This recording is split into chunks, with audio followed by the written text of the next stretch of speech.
Hi, I'm Dr. Sayyeda Sultana Rizvi, an academic, a researcher, a former civil servant, and a former diplomat. And I have been practicing communications and media for about 30 years now. I will be discussing with you today the use of communications in the realm of diplomacy. Before I discuss how communications can be effective in diplomacy or how it could be applied, I will first discuss with you some basics of communications, and I will be sharing some slides with you so that you can understand these concepts and see visually as well. I will share with you some slides to begin with.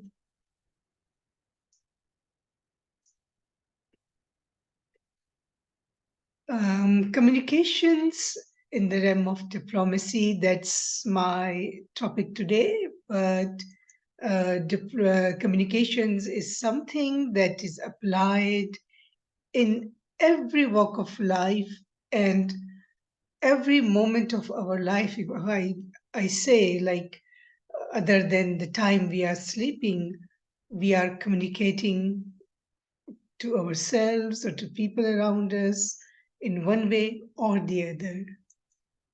The sequence of my presentation would be, first of all, I will discuss some basic concepts of communications. Then I will relate it to diplomacy, and then we will move on to public diplomacy, and finally to media and public diplomacy. So, first of all, I will talk about communications. We experience communications all the time, every day and every moment, like from the morning till now. All of you would have used even high-tech communications many times, the mobile phones that we use. We talk to our family members, we talk to our colleagues, we talk to our seniors. There's so many, almost every day, every time we are doing some form of communications. So, going on to communications, what is communication? Communication is nothing more than simply transferring of information or message from one person or group to another person or group. This process involves a sender, a message, and a recipient. At this moment, I am talking to you, I'm sending message, and you are receiving as a listener. But if we were sitting face to face, maybe you had asked me a question or replied to my question, and at that time you would have become a sender, and I would have become a receiver of your message. And same goes on with television, radio, newspapers. Messages are being sent through certain media, and we are receiving messages and sending messages. Communications have various components, and most of the times we combine more than one components or elements. Sometimes they are just one. So main components are like verbal, non-verbal, written, and visual. And we move on to them one by one. Spoken or verbal communication, the most common form of communications that also takes place among animals, birds. You see that kind of communication all around you, chirping of Birds in the morning, it's verbal communications. We are talking to our family members, saying good morning, and sitting with our colleagues, talking to people on phone in our offices, listening to radio, watching television, anything that involves words, spoken words. Language is called verbal communications, spoken or verbal communications. It involves speaking as much as listening. So we say something, we also listen to what other people are saying. And then non-verbal communications, they are also involved with our verbal communications. When we are speaking, we are also using gestures, we are also moving our hands, our facial expressions, gestures, the way we are dressed up. Like if we are going to a formal meeting, we dress up accordingly. That also communicates our respect of that situation. For instance, when we go to weddings, we dress up differently, but when we go over a funeral or some sad moment, we dress up differently. The colors communicate. Black color usually relates to sorrow, and red color relates to power, so on. I mean, the white color says peace. So colors have their own meanings, and dresses, the way we dress up, is also our non-verbal communications. And actions, actually doing something, like if a guest comes to your home, you open the door and you smile, or you put a glass of water or a cup of tea. That's all communications, showing respect, showing your hospitality. This is all communications. And people who cannot speak, they sometimes use sign language. That is also nonverbal communications, but they are communicating. So you can see many gestures, many styles in nonverbal communications, like if you're happy, you move your hands differently, your facial expressions are different. But if you are angry, then the expressions are different. Your body position is also different. And if you are on a negotiating table as a diplomat, you sit in a different way. If you are among your friends, your posture is different.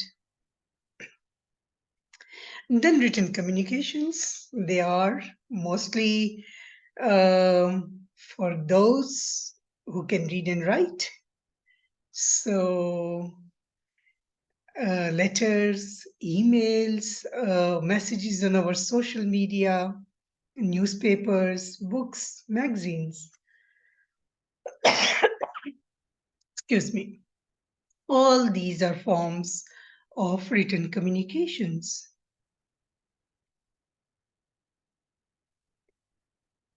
And another important communication is visual communication. Visual communications are photos, videos, cartoons, emojis, graphs, and charts, maps, and logos. Sorry. You immediately recognize a company by its logo. You look at a map and you can see the situation of any country or a city where it is located. These days, emojis say a lot. Emojis are, we use emojis all the time on our telephones or on our smartphones. We receive a message from a friend. In the answer, sometimes we just send a smiley face, or we just send a heart.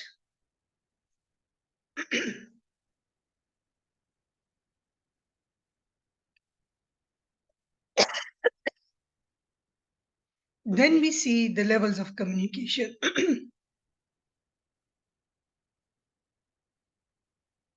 There are various levels of communications, like self-communication. We talk to ourselves. We have read a newspaper and we reflect over it. And when I wake up in the morning, I tell myself to wash up, to be ready, and our brain is communicating some messages to our body, and we are like also thinking, we are talking to ourselves about certain things, that how I have to plan this thing for today, or we look at our calendar and think about it. Then we are in the interpersonal communications, like when we go to our office, we talk to our colleagues, we go into the meetings, we go into the negotiations. That is interpersonal communication. People are talking to people. Then there are communications where one person is talking to a group, like a speech or a presentation. As I am giving it to you, there may be many people sitting around watching this communication. So it's from one person to a group. And then there are group to group communications, like on a negotiating table. Two sides sit in face to face and they talk. What the entire group is talking to another group. And then there are communications from person to government. For instance, somebody writing to their government, like a municipality, about the problems in the area, or an ambassador writing a letter to the foreign office of the country where he's posted. Then there are government to people communications. We receive lots of communications from the governments about the rules, about the laws, about the protocols. And then there are communications between governments of one country to the people of another country, which are mainly where we call public diplomacy comes in. So that we will discuss slightly later.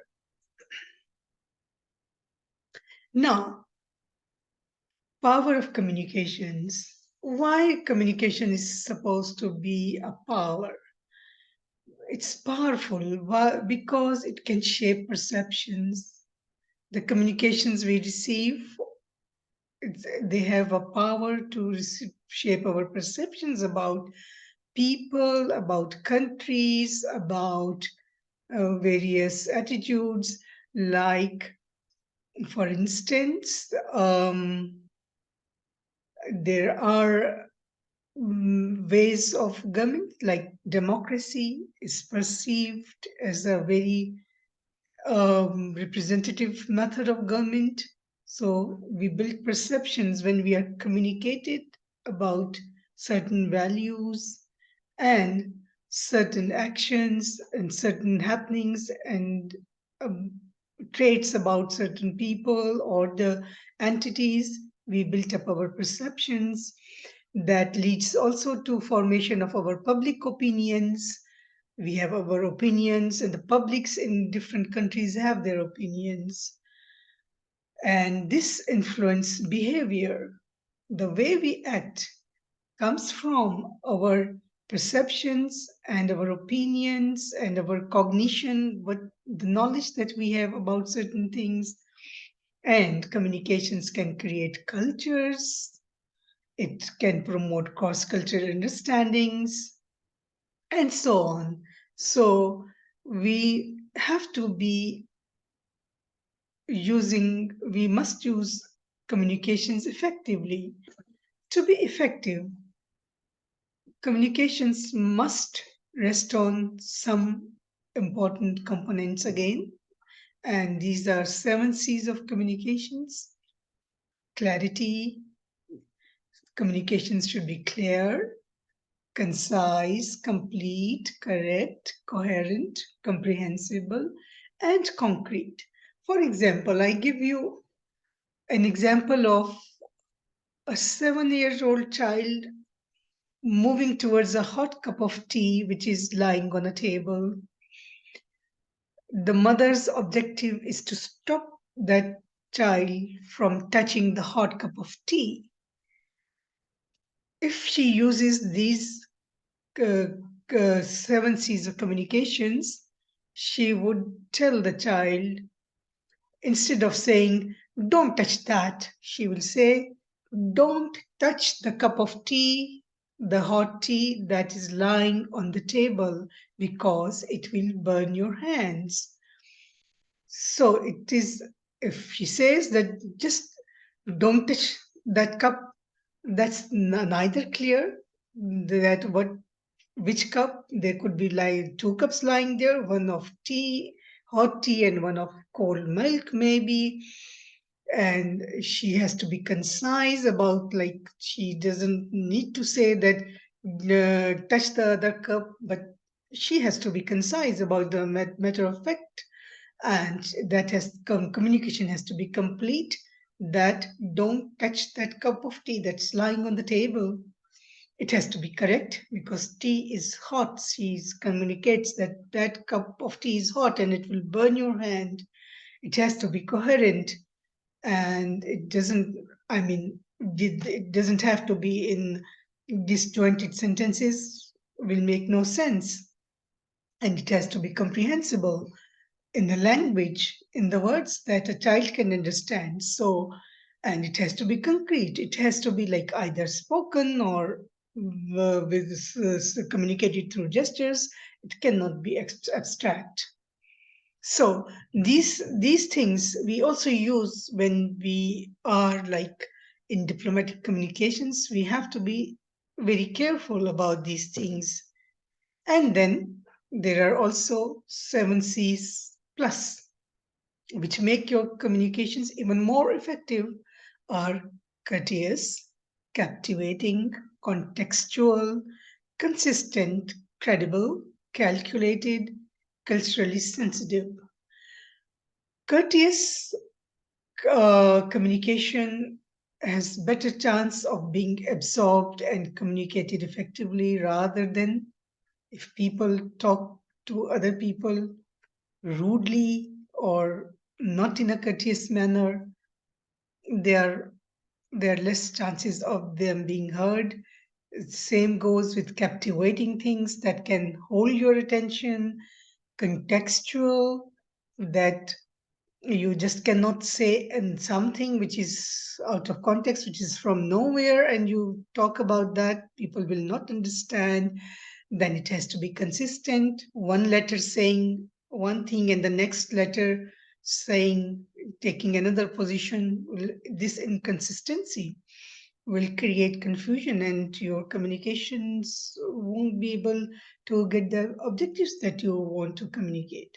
It has to be credible. Yeah, I mean, people should know that when you are communicating to them, you have some credibility.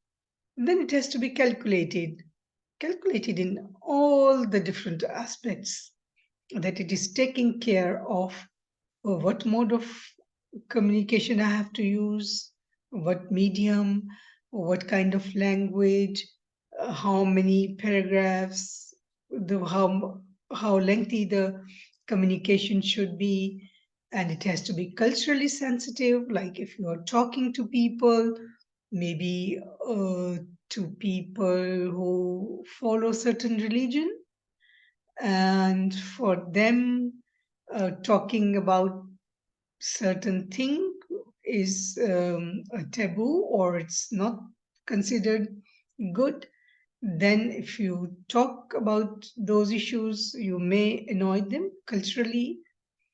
So, you have to be like very respectful to the cultural norms of the people to whom you are talking, particularly in the diplomatic communications. It's very important. And besides these things, this the context and of communications means a lot. The transmission of the message from sender to recipient can be affected by emotions, cultural situation, medium that you use, and even the location. For instance, if you are in a very bad mood and you are angry and you are talking to people with those emotions, or the person to whom you are talking to is in a bad mood or is in a uh, angry mood, whatever you are trying to communicate may not be very effective. Similarly, cultural situations and the medium that you use, you maybe in one situation it is uh, email that is more appropriate. In another context, a formal letter will be more appropriate. Even the location, when you are like talking to someone, like if you are negotiating with people and the room is very hot and it's noisy, so your communication is going to be affected badly. So the location has to be like very comfortable, quiet, and it has to be a location which make people attentive to your communications. So the communication has power to make relationships, to pass on values and to form values, to make customers, to bring success to people, and to build up loyalties. And when you are communicating for diplomacy, you are actually using all these things which are here. Because as a diplomat or even as a business person, or we are actually practicing diplomacy in our lives also. Everyone is exercising some form of diplomacy in their lives. Day to day dealings with people, they involve diplomacy. So we are selling our ideas all the times. Even if we are talking to our children, we are trying to sell our ideas and try to achieve some objectives. When we are talking to colleagues, when the governments are talking to different governments, they are also selling their values, they are selling their ideas, and they are trying to get their national interests served. That is the ultimate objective of every government and every nation. So, the objectives of diplomatic communications are, in the end, promotion of national interest, but it is to get the message across and convince people for desirable actions, build up good relations between the countries and blocs, and promote national interest.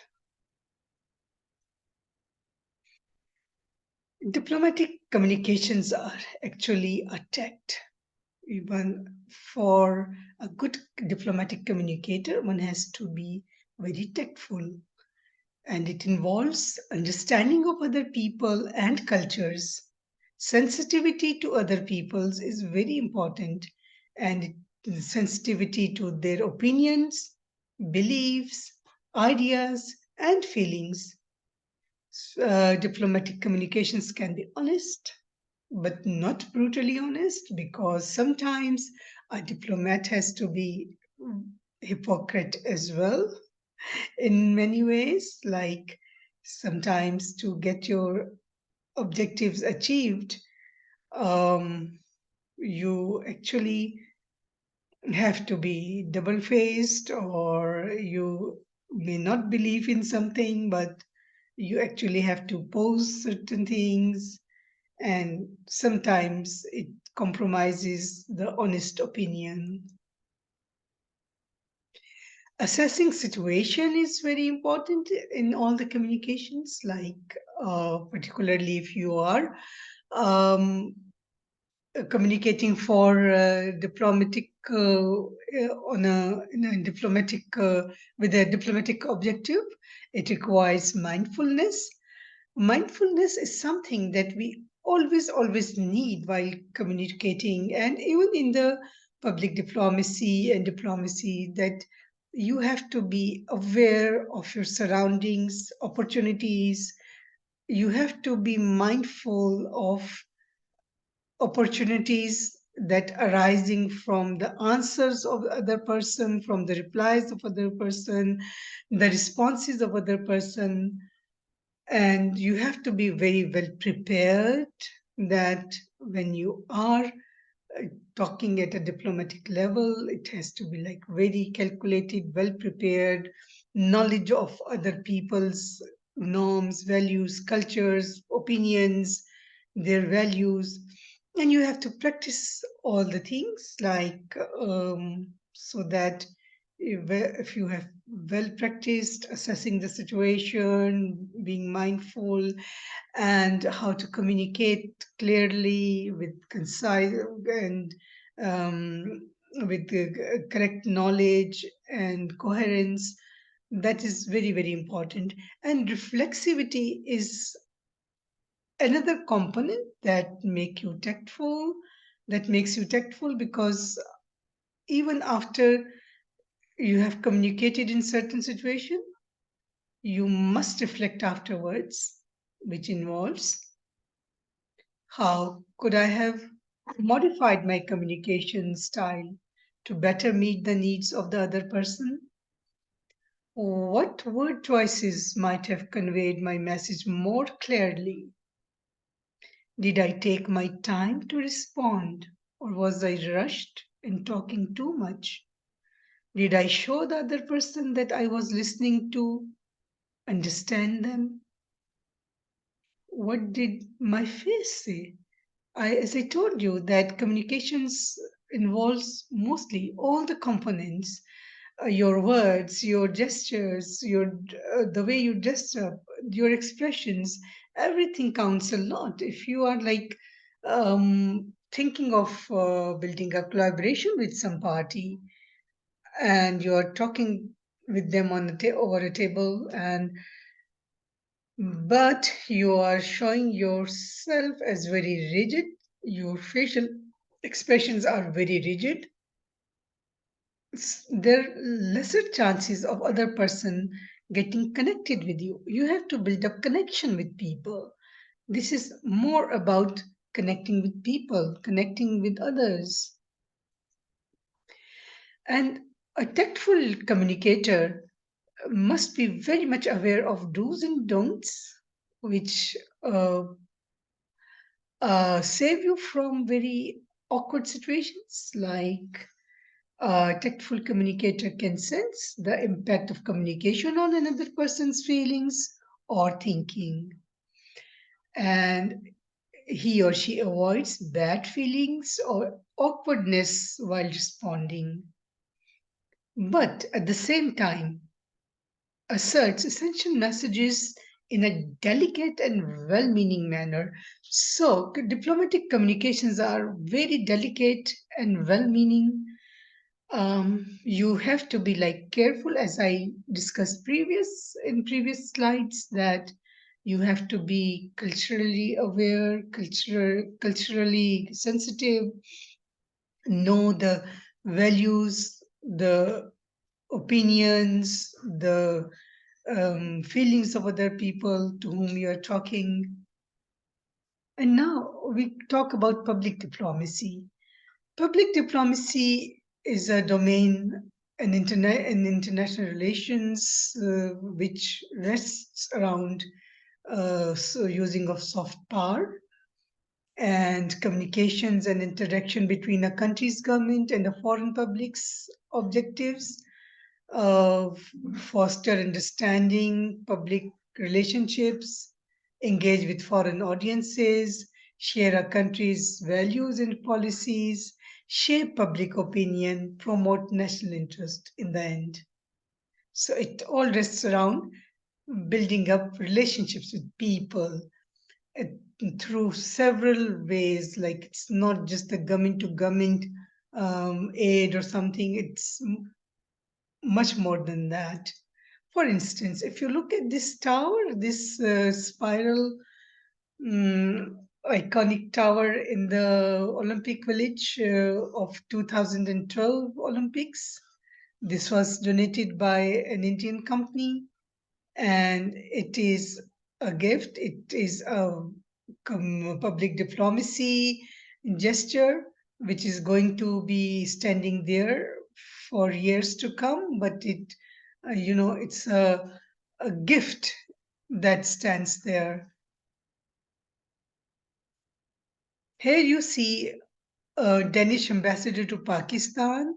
She visited mm, mm, a location, and she planted a mango sapling there, and she mixed up with people, and she's doing something good for another country.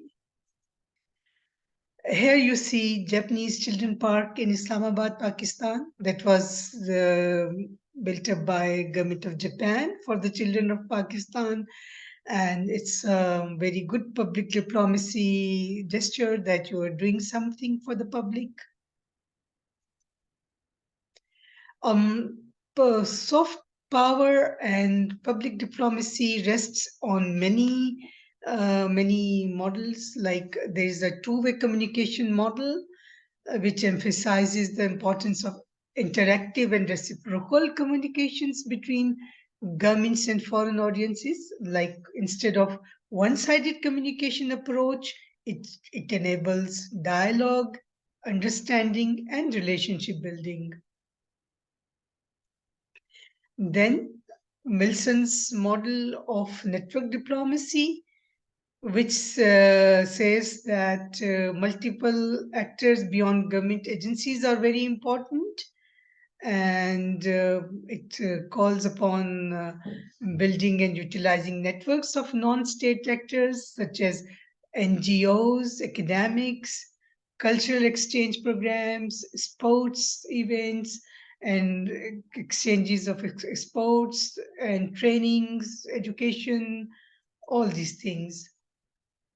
And the strategic narrative model says that this theory focuses on the power of storytelling and constructing a compelling and persuasive narrative in shaping perceptions, public opinion, with ultimate goal of promoting national interests.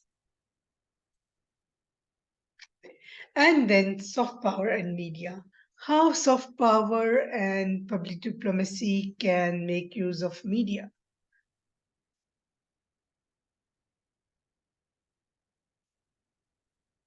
Soft power refers to countries' ability to influence others through attraction, persuasion, and engagement. And media can very well help to disseminate to the global audience cultural, educational, and artistic products through films, television, through troupes, and through the visits of students, through um, through when we talk about media, it can promote educational components, and it can also um, show the culture through videos, through documentaries, and feature films, and music, and other things that a country has to offer. Why media is important in public diplomacy? Because media have the ability to reach global audiences and transcending geographical and cultural boundaries. Media can reach everywhere. Nowadays, with the digital media, media is in the palm of your hand, in the form of a small smartphone. And media can help achieve objectives of public diplomacy through images and narratives. As we have seen in the strategic narrative theory, that you shape the perceptions, influence public opinion, form narratives, create positive or negative impressions, which impact a country's reputation, which impact people's reputations. And it also involves leveraging media channels to achieve diplomatic objectives. For instance, governments use their own media to promote their good image. Like we will see the example of Al Jazeera, which has promoted Qatar in a very positive manner. We see many media from various countries which have promoted their countries very positively, and we also have examples of media of certain countries which have promoted their countries very negatively, which have portrayed their countries very negatively. And same goes with the media of other country. There are media wars between the countries. One country maligning another country. They are building up negative stories, but there are also like efforts to change those stories and to build up a narrative which is more positive. So the governments, they engage with media outlets, with journalists and influencers to disseminate information, shape narrative, and promote their country's interests. As I explained to you, the example of Al Jazeera television has helped shape perceptions, influence public opinion, and contributed to Qatar's public diplomacy efforts in the Middle East and beyond. And nowadays, we see a very big synergy between digital media and diplomacy, because digital media is an empowering phenomena which has occurred into this world. So we'll see that there is a very big synergy between social media and public diplomacy. Social media allows governments to engage directly with foreign publics, promote dialogue, and address misperceptions in real time. I give you example of this tweet from German ambassador to Pakistan, and he visited a fort in northern areas of Pakistan through Shigar Valley, and he gives his a real time account of visiting that fort, and he appreciates that area, and that's how he connects with people of Pakistan, just by sending a tweet when he visits a nice place.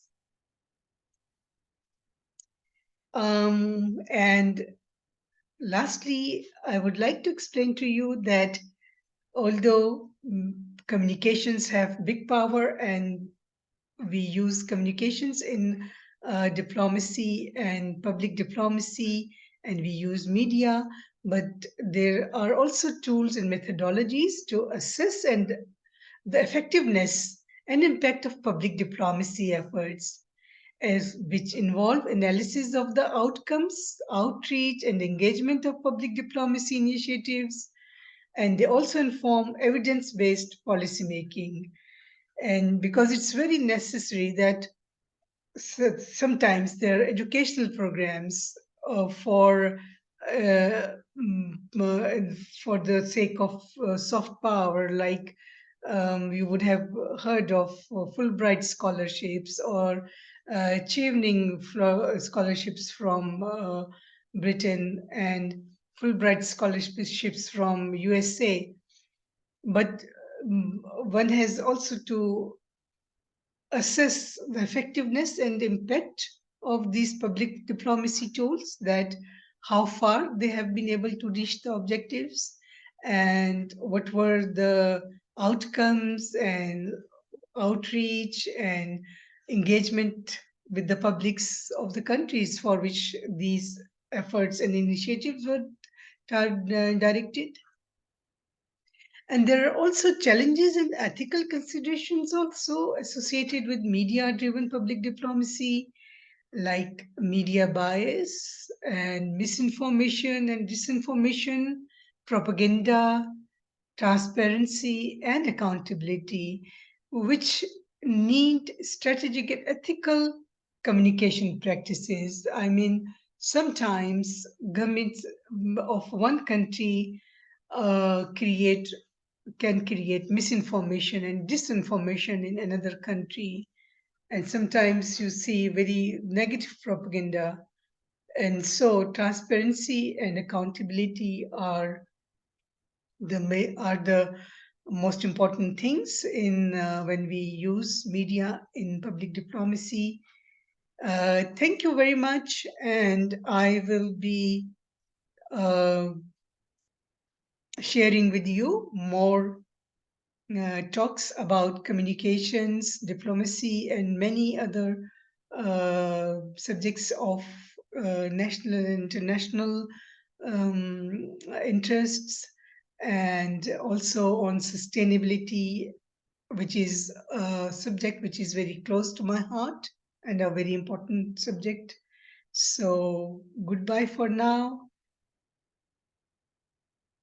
and please like, subscribe this channel, and also press bell icon so that when I upload new videos, you are able to get benefit of these videos. I will also be doing some lectures in Urdu so that people in Pakistan and India and other countries where Urdu is or Hindi is understood can also take benefit of these lectures.